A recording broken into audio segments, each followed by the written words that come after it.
You think you'd know. You think you'd feel it in your bones. Some kind of maternal instinct, a red flag, a gut punch, anything. But I didn't.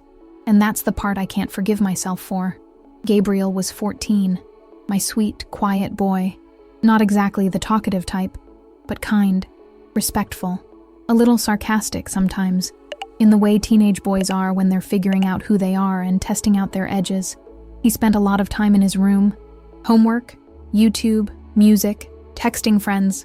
Nothing alarming, just typical teenage retreating. I told myself it was healthy, that giving him space was what good moms did. And I believed that, right up until the moment I picked up his phone to move it off the kitchen counter. He'd gone to the bathroom. The screen was still on. And I know, I shouldn't have looked. I didn't mean to, but I did. And what I saw knocked the breath out of me. A group chat, dozens of messages, photos, dares, a link to something I still wish I'd never clicked. And right there, in the middle of it all, was my son, laughing, participating, agreeing. My sweet boy was tangled in something dark, something dangerous, and I had no idea. I stood there frozen, one hand on the countertop, the other holding his phone like it had turned into a bomb. Because in some ways, it had. I scrolled, my heart pounding louder with every swipe. Messages from people I didn't recognize, language that didn't sound like him. One message read, "If you don't post it, you're out. Chicken." And right under it, Gabriel replied, "Relax. I'm doing it. Chill." The timestamp was 2 nights ago. 2 nights ago, I kissed his forehead goodnight while he was planning something that could have... God, I can't even finish that thought. When he came out of the bathroom, I was still standing there, phone in hand, shaking. He looked at me and immediately knew, not because I yelled, not because I confronted him, but because I was crying. "Mom," he said, voice cracking. "What happened?" All I could say was, "Gabriel, what is this?" He froze, looked at the phone, and then, I'll never forget it. He didn't get defensive. He didn't scream or deny it. He just said, quietly, "I didn't think it was a big deal." That's when I realized he didn't even understand the danger. He thought it was just part of being online, and my heart broke in 1,000 quiet pieces. That night, after he went to bed, reluctantly, nervously, I sat in the dark with a cup of cold tea and a hurricane in my chest. I thought I was being a good mom by giving him space, by not hovering, by trusting that if something was wrong, I'd know, but I didn't know. I missed it. He was right there, behind a door I didn't knock on, inside a world I didn't understand. And I'm the adult. I should have seen it. I should have been the net. Instead, I was just the silence on the other side of the wall.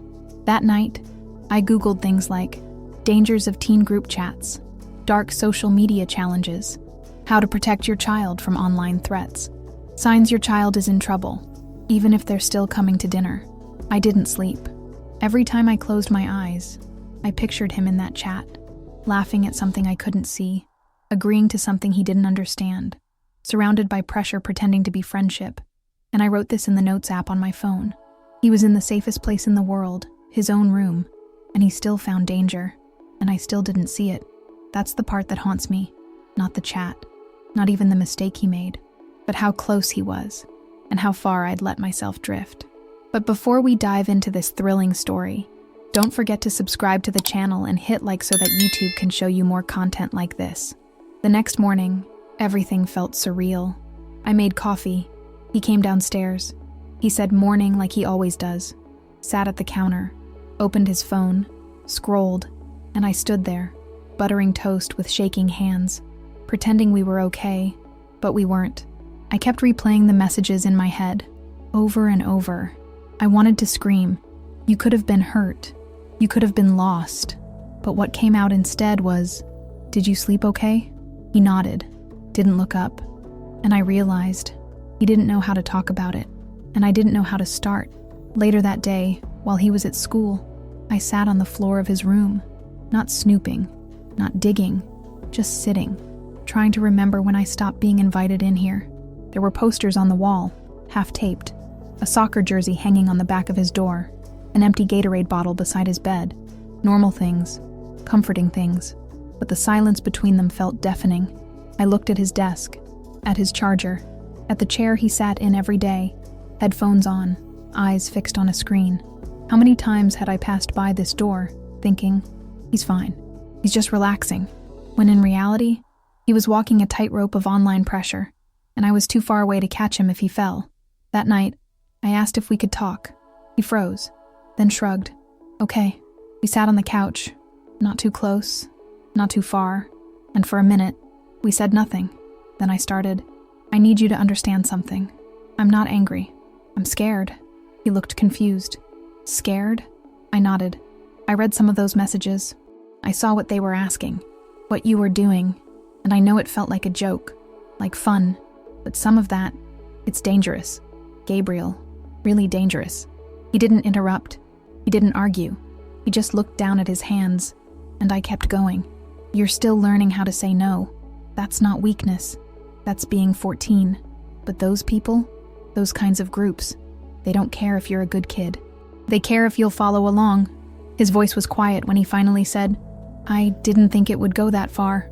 I swallowed the lump in my throat. I know, and I should have been paying more attention. He looked up then, surprised. You're not the one who messed up, he said. I know, I said, but I let you go too far without asking where you were going. I thought I was giving you privacy, but I was also giving you isolation, and that's when something cracked open. Not in him, but in me, because I realized I was holding on to guilt like a shield, but maybe what we both needed was connection, not protection. We talked for over an hour, not perfectly, not smoothly, but honestly. I asked questions, he answered some, dodged others, and that was okay, because we were talking again. And before he went to bed, he turned and said, I'm gonna leave that group, just so you know. I nodded. Good, I said. And if they give you trouble? He hesitated.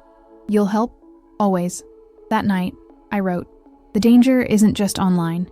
It's silence, assumptions, distance disguised as independence. He didn't need surveillance. He needed support. And I'm learning to give him that.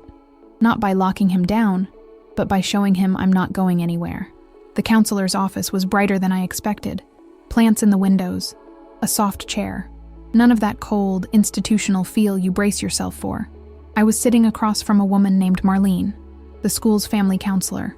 Mid-50s, soft voice, sharp eyes, the kind that could see more than you said out loud. I didn't want to be there. Or rather, I didn't want to need to be there.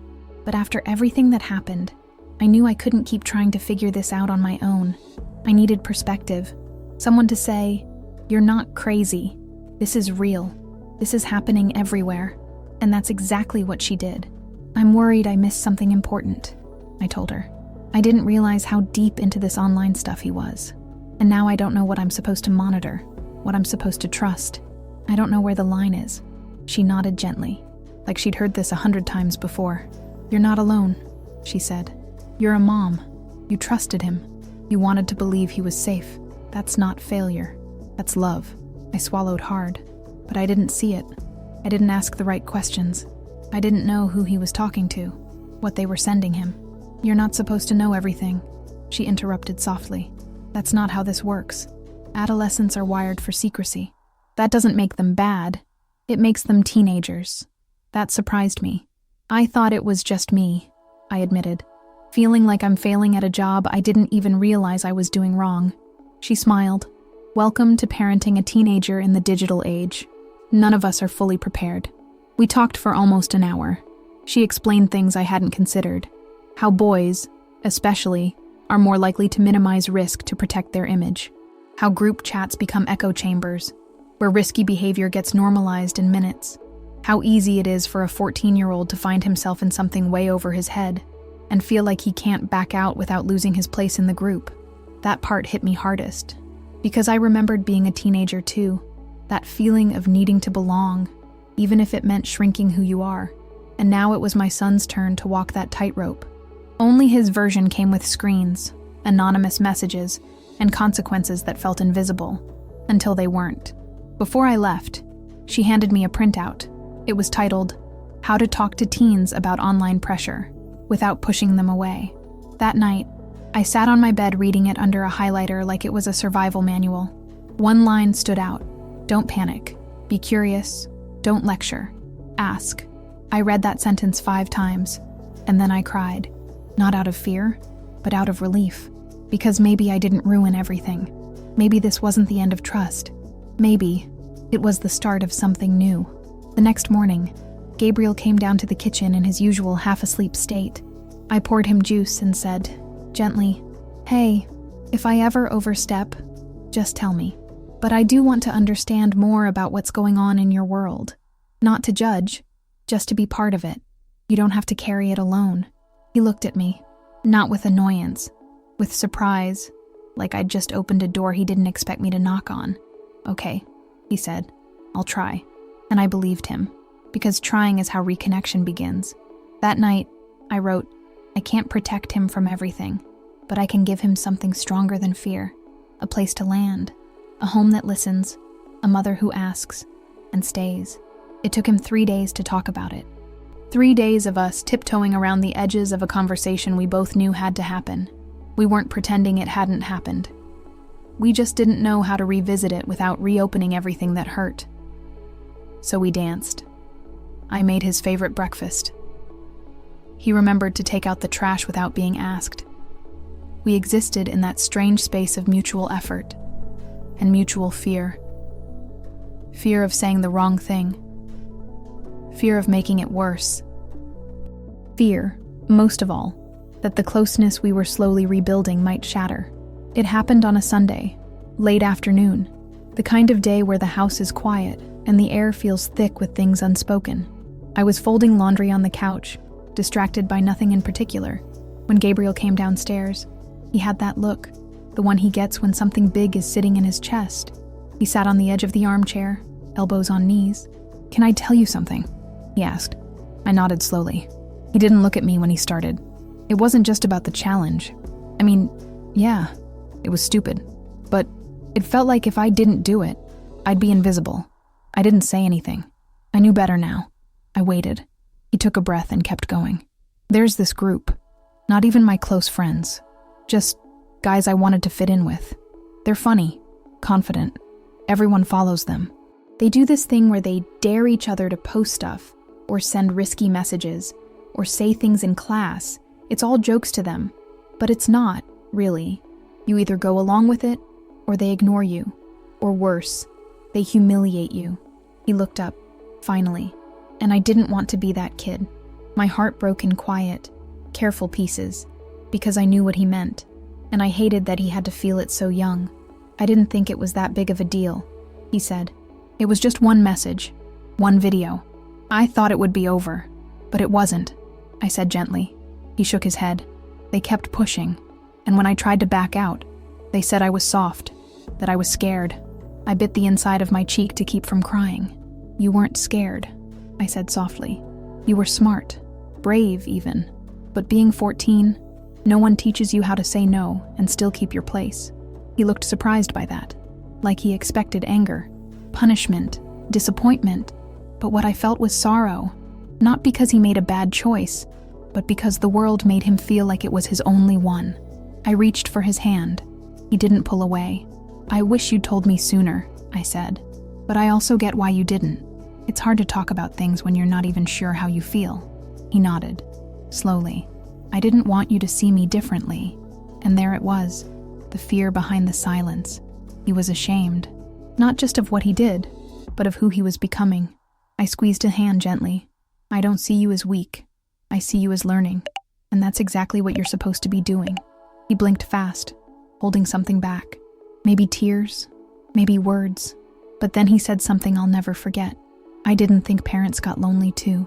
That undid me, because how many nights had I sat awake, feeling exactly that, disconnected, unsure, unseen, in my own role as a mother. And now here he was, saying it back to me. That night, we sat side by side on the couch, not touching, not talking much, just there, connected, not because we solved everything, not because trust was instantly rebuilt, but because he let me in, and I knew I had to earn the right to stay. Later, I wrote in my journal, he told me the truth, not because I forced it out, but because I waited with open hands. He was never trying to be reckless. He was trying to be enough, and now, My job isn't to make him perfect. It's to remind him he already was. And if you are enjoying the story, help us out by subscribing to the channel and giving a like. It had been a few days since our talk. Something shifted after that night on the couch. Nothing loud, nothing dramatic, but real. Gabriel came to the kitchen more often. He answered questions with a little more detail. And when I asked how his day was, he actually paused to think before saying, "It was fine." That pause mattered. It meant he was choosing his words. It meant he was trying. And so was I.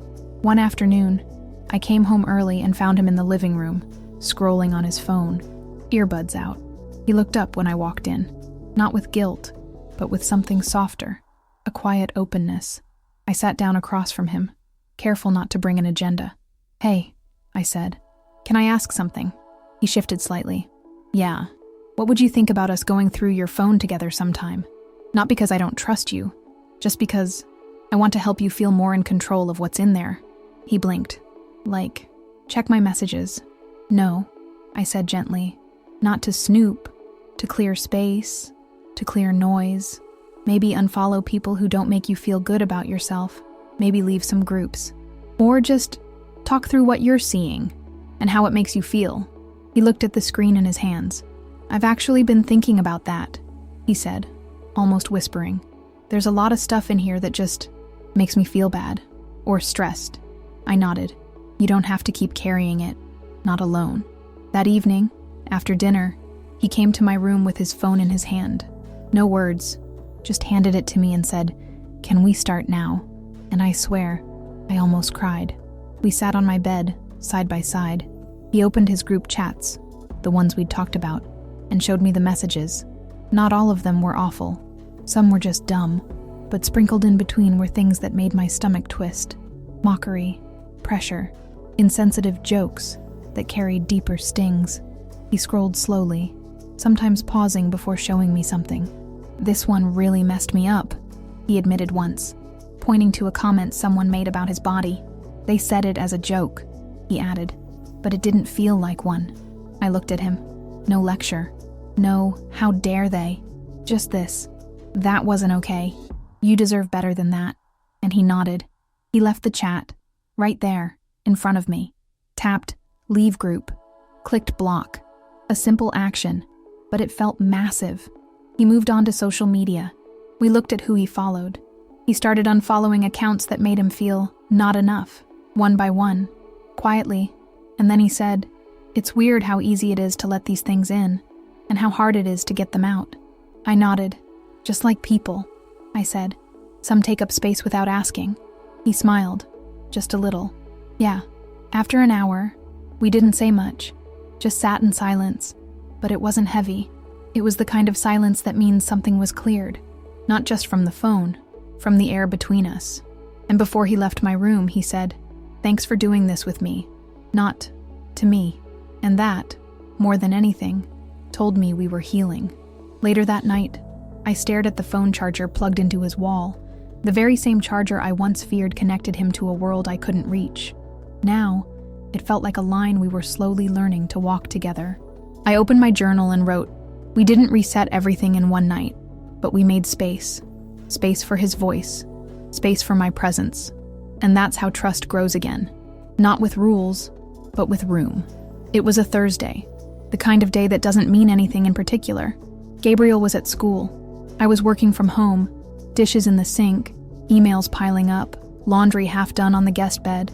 Just normal life, which somehow made everything feel heavier.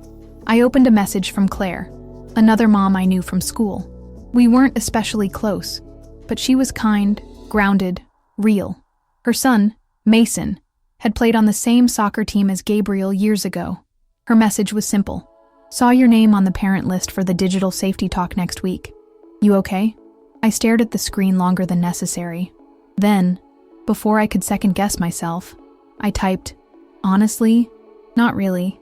She replied instantly, "Want to get a coffee?" We met at a cafe halfway between our houses. Two moms in jeans and hoodies, no makeup, hair in ponytails, the quiet uniform of women who've been too tired to pretend lately. We sat outside. I didn't expect to say much, but something about her presence opened me. "I thought I was doing okay," I said. stirring a coffee I wasn't drinking. I really did. Gabriel was quiet, but polite. He stayed in his room, but he wasn't slamming doors. I thought that meant we were fine. Claire nodded, sipping slowly. It's funny how silence feels safe until it's not. I looked at her. She wasn't shocked. She wasn't judging. I found messages, I said. Group chats. Some of it was dangerous. There was this moment when I realized he's right there, in my house, and I had no idea what he was going through. Claire exhaled through her nose, eyes softening. My oldest went through something similar, she said. Not the same details, but same feeling. You think they're just being teenagers, moody, private, but sometimes they're scared, or angry, or ashamed, and we're the last people they want to tell, even when we're the ones who care most. I nodded. It makes you feel like you failed, I whispered. Claire put her hand on the table, palm up, a gesture that said, me too. She told me about Mason, how he'd hidden his anxiety for over a year, how it finally exploded in the form of a panic attack at school, how she blamed herself for not seeing the signs, even though, looking back, they were small and easy to miss. You know what helped me the most? She asked. When I stopped trying to be right and just started trying to be reachable. That hit me hard, because that's what I'd been trying to do. Not perfectly, but sincerely. Show up. Stay soft. Be the one safe place left when everything else felt hard. And in that moment, I realized I wasn't alone in this grief, this guilt, this invisible war. So many mothers are quietly fighting behind their smiles. When I got home, I sat on Gabriel's bed while he was still out. I didn't touch anything, just sat there. The walls were covered in posters of athletes and video game characters. His desk had crumpled papers and half-finished homework. There was a hoodie on the floor, the same one he wore most days, sleeves too long for his arms now. I looked around and thought, he's still just a boy trying to become someone, and I'm still learning how to let him, without losing him. That night, after dinner, he asked if I could help him look up alternatives to the apps he was using. Something less toxic, he said. I blinked. You sure? He nodded. I think I just want to use it differently, or less. I don't know yet. That was enough for me. So we sat at the table, 2 laptops open, side by side, and just like that, we started building something new. Not rules, not restrictions, tools, together. Later, I wrote, maybe good parenting isn't about control. Maybe it's about courage. To sit in the hard moments, to own our mistakes, and to show them that healing isn't about erasing the past. It's about walking through it, side by side, even when it hurts. I thought we were past the hardest part. After everything, the chats, the late-night talks, the cleaning of his phone, the slow, painful rebuilding, I let myself believe we'd turned the corner, that maybe the worst was behind us. That's the thing about hope. It sneaks in quietly, and when it breaks loud. It started with a strange shift in Gabriel's mood. He was quieter than usual again. Not the peaceful kind of quiet, the guarded kind. Shorter answers, eyes that didn't quite meet mine. I caught him switching screens quickly when I walked into the room. Heard his door click shut faster than it used to. Nothing huge, just enough to stir the feeling. That ache, that whisper. Something's off. I didn't want to go through his phone. Not after how far we'd come. But I also couldn't ignore my gut. So I asked, "Hey," I said, standing by the doorway of his room. "Is everything okay lately?" He looked up from his desk, face unreadable. "Yeah, why?" I took a breath.